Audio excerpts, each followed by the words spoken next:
प्रधानमंत्री नरेंद्र मोदी के पंतप्रधान नरेंद्र मोदी यांच्या लोकसंवादाचा मध्यवर्ती विषय कायमच भारताच्या आंतरिक शक्तीविषयी जनजागृती निर्माण करणे, देशबांधवांच्या मनात नवा आत्मविश्वास निर्माण करणे, जेणेकरून सर्व भारतीय एकत्र येऊन नव्या भारताच्या निर्मितीत सहभागी होऊ शकतील.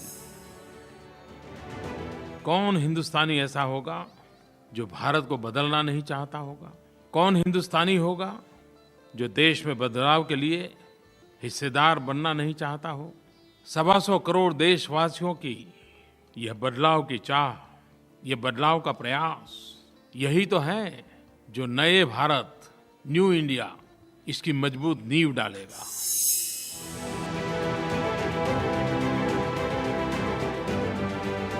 आर्थिक उन्नती विना राष्ट्र उभारणी शक्य नाही.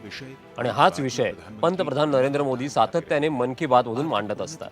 आर्थिक उन्नतीसाठी आत्मनिर्भरता अत्यंत आवश्यक आहे आणि खादी या आत्मनिर्भरतेचे प्रतीक आहे.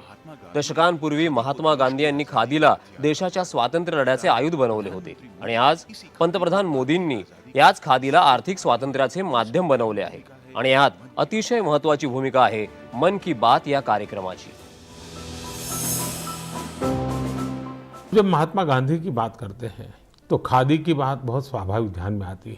आपके परिवार में अनेक प्रकार के वस्त्र होंगे, अनेक प्रकार के फैब्रिक्स होंगे, अनेक कंपनियों के प्रोडक्ट होंगे.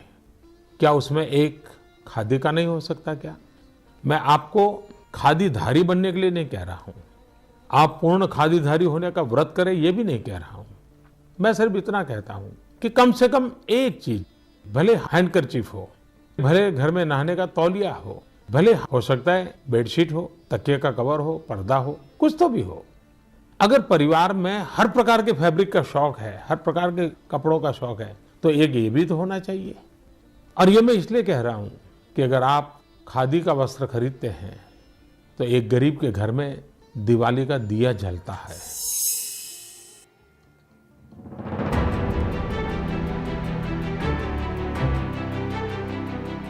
मन की बात मधून पंतप्रधानांनी केलेल्या खादी वापरण्याच्या आवाहनाचा लोकांवर इतका खोलवर परिणाम झाला की एका वर्षातच 2015 मध्ये खादीच्या विक्रीत 125% वाढ नोंदवली गेली. आकडे सांगतात की 2022 या वर्षात पहिल्यांदाच खादी आणि ग्रामोद्योग आयोगाने 1.15 कोटींची उलाढाल केली आहे, जी आजपर्यंतची सर्वात जास्त आहे. हे पंतप्रधानांच्या मन की बात मुळे झालेल्या जनजागृतीचे एक उत्तम उदाहरण आहे.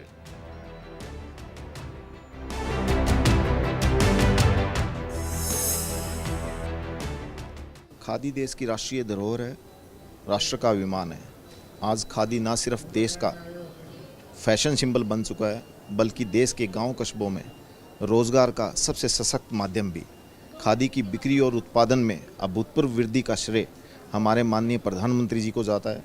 2014 के बाद से प्रधानमंत्री जी की अपील पर खादी को जन जन का प्रिय बना दिया. 2014 से पहले खादी की ग्रोथ माइनस में थी, आज वो बिक्री के नए नए रिकॉर्ड बना रही है. खादी लोकल से ग्लोबल हो चुकी है. पिछले 8 वर्षों में खादी की बिक्री में 4 गुना से ज़्यादा की वृद्धि हुई है.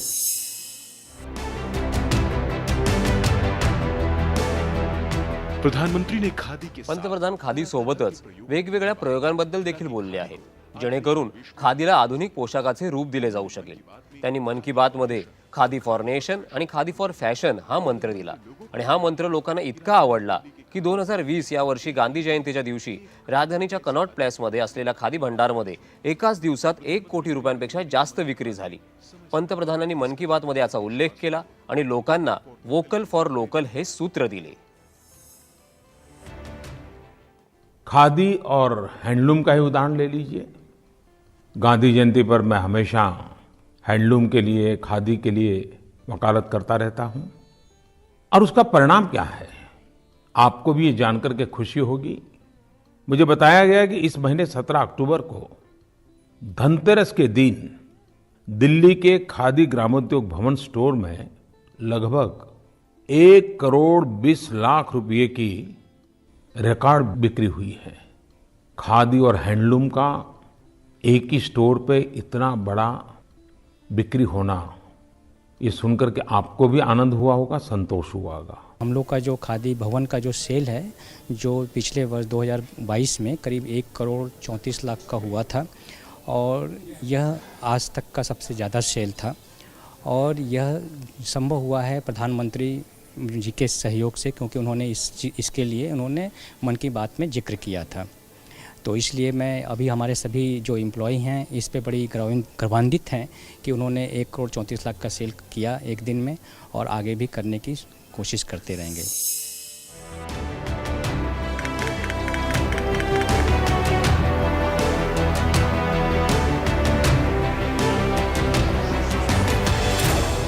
मन की बात के जरिए प्रधान मन की बातच्या माध्यमातून खादीशिवाय पंतप्रधान इतर स्थानिक उत्पादनांच्या वापराबद्दलही सतत जनजागृती करत असतात।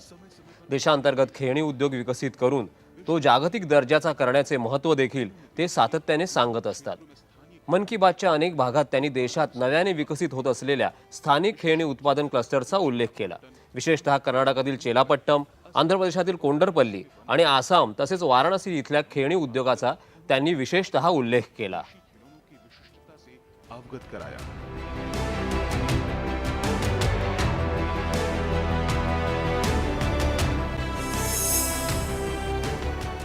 मैं लकड़ी खिलौने का काम करता हूँ और ये मेरा काम पुश्तैनी है। मोदी जी ने बहुत बढ़ावा दिया है, जो मन के बात में बोले हैं उससे हमको बहुत प्रभावित हुए और बहुत लोग हमसे जुड़े हुए हैं और दूर दूर हम मेला करते हैं, तो उससे भी हम लोग को बहुत ज़्यादा बेनिफिट मिल रहा है सर। मैं लकड़ी खिलौने का आर्टिस्ट हूँ, आर्टिजन हूँ और मैं ये कला जो है अपने पिताजी से सीखी है। हमारे यहाँ पर ये बेहतरीन काम होता है। प्रधानमंत्री जी का बहुत बहुत इसमें धन्यवाद है कि इन्होंने लकड़ी के खिलौने के कई बार अपने मन से बोला है और मन की बात में बोला है कि लकड़ी खिलौना का जो है लोकल से वोकल का जो एक प्रयास उनका है, बहुत ज़्यादा हम लोग के लिए ऑर्डर भी आ रहे हैं और हम लोग के पास इतना ऑर्डर आ रहा है कि हम लोग माल बना के सप्लाई नहीं कर पा रहे हैं। मन की बात में प्रधानमंत्री ने जितने बार भी जिक्र किया, लोगों में एक उत्साह जगता है कि बनारस में भी लकड़ी के खिलौने का काम होता है और लोग ढूंढते हुए आते हैं कि हाँ, ये कश्मीरी गंज एरिया में ये काम होता है। लोग देखने के लिए आते हैं और ख़रीदने के लिए भी आते हैं। खिलौना एक छोटा सा कुटीर उद्योग हुआ करता था। प्रधानमंत्री जी ने जो आह्वान दिया है देश को, जो बार बार मन की बात में विभिन्न संस्करणों में अपनी मन की बात खिलौनों को लेके कही है, उसके बाद खिलौना एक स्थापित उद्योग है। आप उदाहरण के लिए 68वें संस्करण में जो 30 अगस्त 2020 को आया था, जब प्रधानमंत्री जी ने बोला था कि let us gate vocal for local toys, जहां उन्होंने टॉय इकनॉमी की बात की थी, जहां पे उन्होंने उत्पादनकर्ता को जोड़ने की बात की थी, उसके बाद से खिलौना इंडस्ट्री ने सही दिशा में चलना शुरू किया।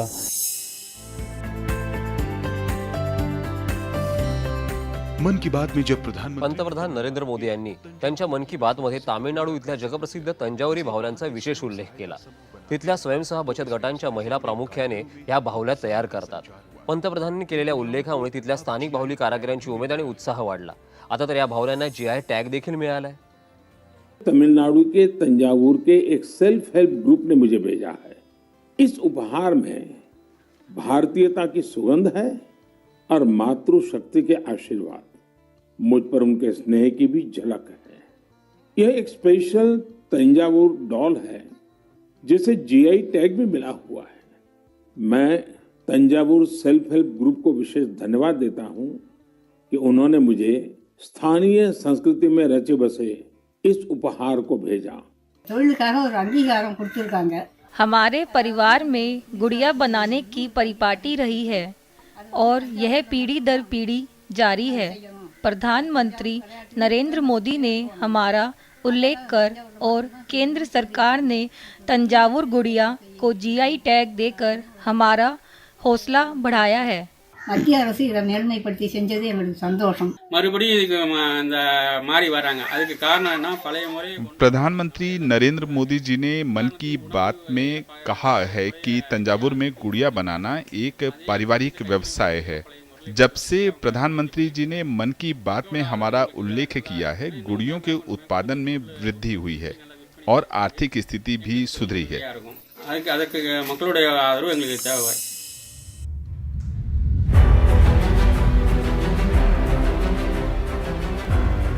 आर्थिक रूप से सशक्त आर्थिकदृष्ट्या सशक्त भारताचा पाया समाजाच्या दुर्बल घटकांचे आर्थिक सक्षमीकरण झाल्याशिवाय रस्ता येऊ शकत नाही.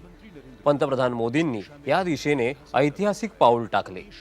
देशातल्या प्रत्येक गरीब व्यक्तीचे आपले स्वतःचे बँक खाते असावे या उद्देशाने जनधन योजना लागू केली. स्वातंत्र्याच्या 70 वर्षांनंतर पहिल्यांदाच देशातले गरीब लोक आपलं बँक खातं सुरू करण्याचं स्वप्न पुरू करू शकणार होते.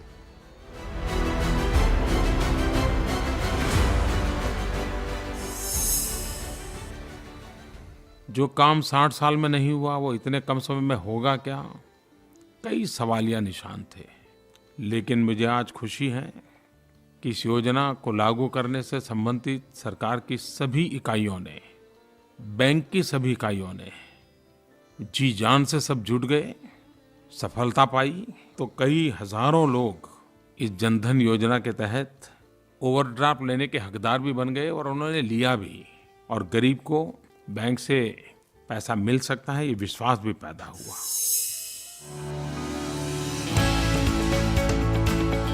या प्रधानमंत्री के आह्वान पंतप्रधानांचे आवाहन आणि सरकारच्या इच्छाशक्तीचा परिणाम म्हणूनच 8 वर्षातच जनधन योजनेअंतर्गत 48 कोटींपेक्षा जास्त बँक खाती उघडली गेली, ज्यात समाजाच्या दुर्बल समजल्या जाणाऱ्या वर्गाने जवळपास 2 लाख कोटी रुपये जमा केले. पंतप्रधान आपल्या मन की बात मध्ये म्हणाले, जनधन खात्यात इतकी मोठी रक्कम जमा करून देशातल्या गरिबांनी जगाला आपली श्रीमंती दाखवून दिली आहे.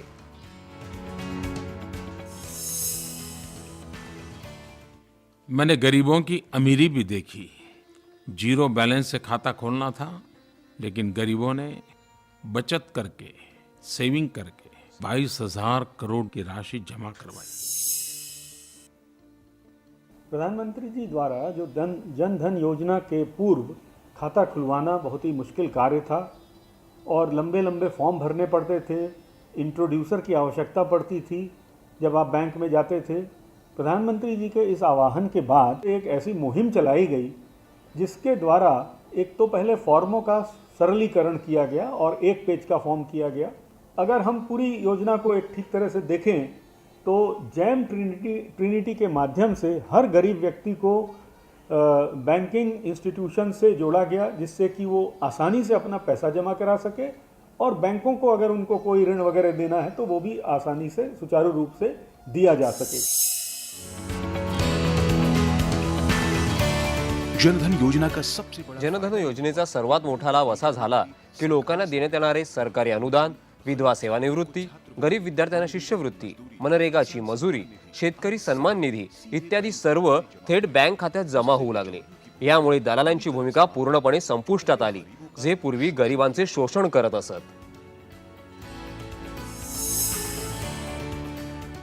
जनरल खाता है मेरा, उसमें से पैसे डालते रहते हैं, निकालते रहते हैं. और क्या कहते हैं, जब लॉकडाउन में भी 500 रुपये हमें मिले थे. मेरा जन धन जो है खाता है और इसका मेरे को ऋण भी और ब्याज भी अच्छा, मतलब जो भी है मिलता है और काफ़ी फ़ायदे हैं मेरे को. खाता अच्छा है जन खाता, उसमें 1500 रुपये मैं डालती रहती हूँ.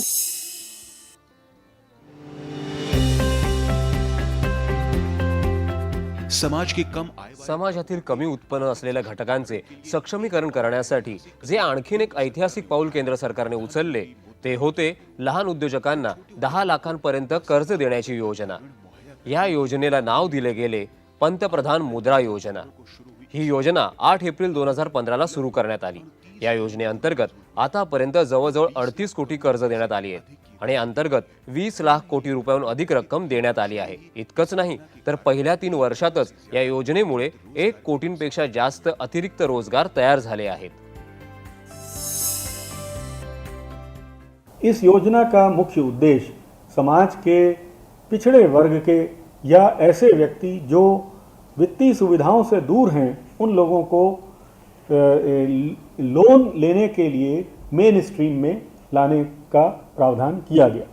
इस योजना के अंतर्गत पिछले 8 सालों में बहुत महत्वपूर्ण प्रगति हुई है और यह इस बात से और भी ज़्यादा इस योजना की सफलता महसूस होती है कि इसमें ज़्यादातर महिलाओं के ही अकाउंट हैं. करीब 68% जो बेनिफिशियरी हैं, लाभार्थी हैं, वो महिलाएं हैं और करीब 51% SC, ST अथवा पिछड़े वर्ग से आते हैं। मैं एक फैशन डिज़ाइनर हूँ और मेरा बुटीक है भोपाल में।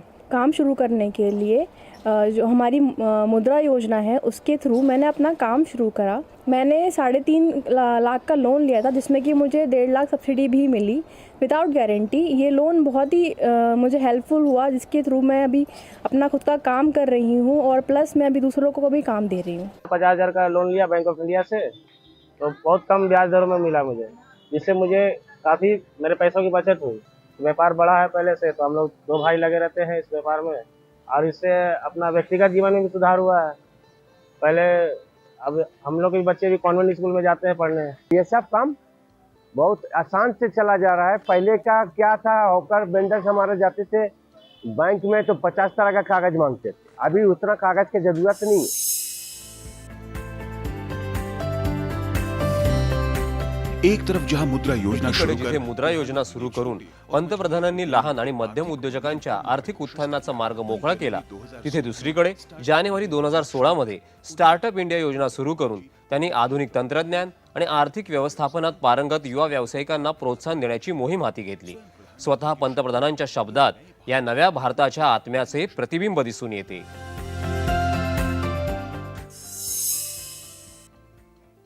आज भारत का स्टार्टअप इकोसिस्टम सिर्फ बड़े शहरों तक ही सीमित नहीं है। छोटे छोटे शहरों और कस्बों से भी एंटरप्रेन्योर सामने आ रहे हैं। इससे पता चलता है कि भारत में जिसके पास इनोवेटिव आइडिया है वो वेल्थ क्रिएट कर सकता है। साथियों, देश की सफलता के पीछे देश की युवा शक्ति, देश के टैलेंट और सरकार सभी मिलकर के प्रयास कर रहे हैं। हर किसी का योगदान है।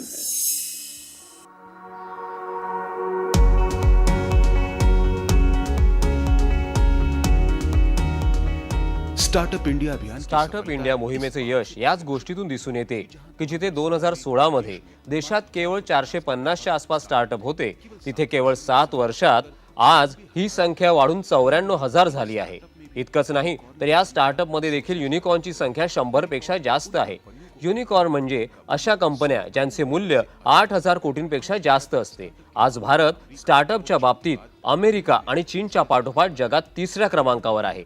पंतप्रधानांनी आपल्या मन की बातच्या प्रसारणात वेळोवेळी स्टार्टअप क्षेत्रात उल्लेखनीय कार्य करत असलेल्या व्यक्तींचा आणि कंपन्यांचा उल्लेख केला आहे। भारत में स्टार्टअप इंडिया अभियान ना केवल भारतात स्टार्टअप इंडिया मोहीम केवळ वेगाने वाढतच नाही तर यात प्रत्येक क्षेत्रातील उद्योगपती सामील झाले आहेत। पंतप्रधानांनी आपल्या मन की बात मध्ये या विविध क्षेत्रातील स्टार्टअपचा सातत्याने उल्लेख करून त्यांचा उत्साह वाढवला आहे।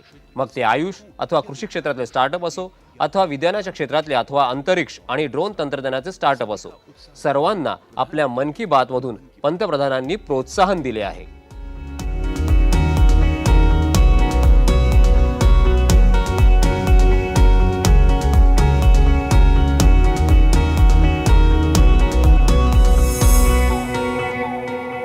इंडिजीनियस स्पेस सिचुएशनल अवेयरनेस आज हर एक देश की जरूरत है। मैं माननीय प्रधानमंत्री जी का शुक्र अदा करना चाहूँगा कि वे खुद हमसे मिले, हमको मन की बात में चयन किया और मन की बात के माध्यम से पूरे देश को स्पेस सिचुएशनल अवेयरनेस की अहमियत समझाए। शुक्रिया, खुदाफिज, जय हिंद।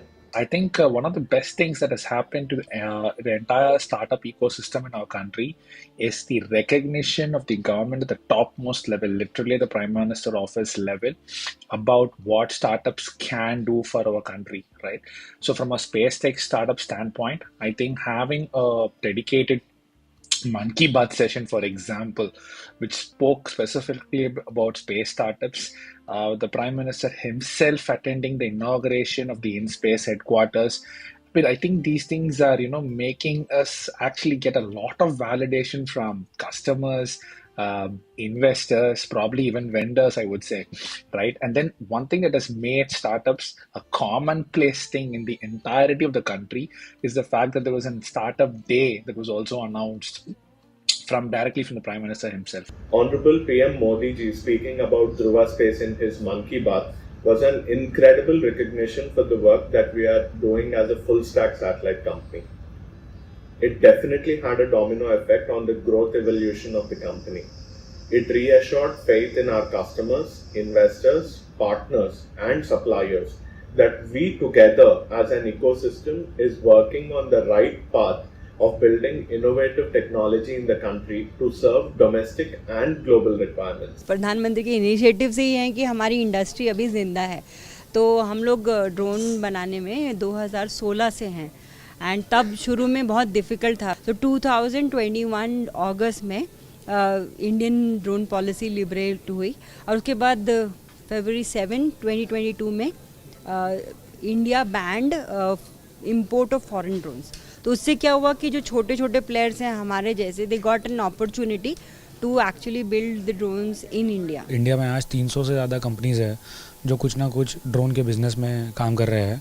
इनफैक्ट ड्रोन इंडस्ट्री के एक रिप्रेजेंटेटिव होने के तरीके से मैं कहना चाहूँगा कि जितनी चीज़ें इंडस्ट्री ने मांगी है, सरकार ने इनफैक्ट उसके ओवर एंड बियॉन्ड जाके काम किया है।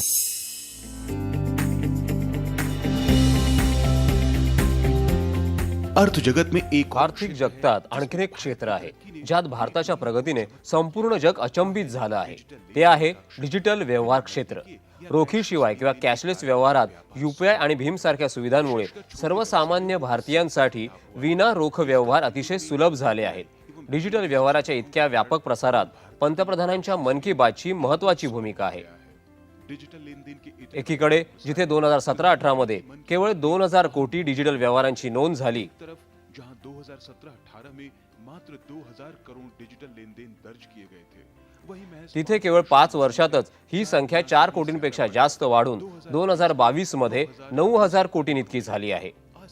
आज सिंगापूर, यूएई, ओमान सहित 10 देशात यूपीआयच्या माध्यमातून विना रोख व्यवहार केले जाऊ शकतात, जे भारताच्या वेगाने वाढत्या आर्थिक शक्तीचे प्रतीक आहे। डिजिटल पेमेंट आने से बहुत फ़ायदा हुआ है। पहला बड़ा झंझट होता था, चेंज हुआ नहीं करती थी। चेंज देने में कोई 100 करोड़ दे रहा है तो 10 का माल लिया, 90 रुपये कहाँ से वापस करें। अब 10 रुपये पेटीएम हो जाता है, डिजिटल पेमेंट हो जाती है। वो उस झंझट से मुक्ति प्राप्त हुए हैं। चेंज लेन देन में एकदम आसान हो जाता है हमें। वो उसमें क्या होता है, डायरेक्ट आ जाता है पैसे, हमें कोई दिक्कत भी नहीं होती है। चेंज देने लेने में दिक्कत खत्म हो गया।